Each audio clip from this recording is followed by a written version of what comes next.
dari banjir. Lepas tu tanah pun menjadi lembut. Bila tanah lembut, kita takut ada lubang-lubang misteri yang akan muncul. Lubang-lubang misteri. Bila tanah lembut, dia akan mendap, maka wujudlah lubang-lubang misteri. Itu yang kita paling takut. Tak kira lah dekat pekan ke, dekat bandar ke, dekat kampung ke, takut lubang-lubang misteri.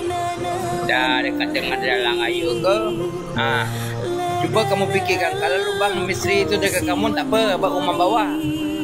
Kalau lubang misteri itu terwujud di bandar-bandar, di bangunan-bangunan tinggi, tak hanya runtuh bangunan. Itu yang kita paling takut. Kubur tak bertanda. Bencana alam yang paling dahsyat sekali.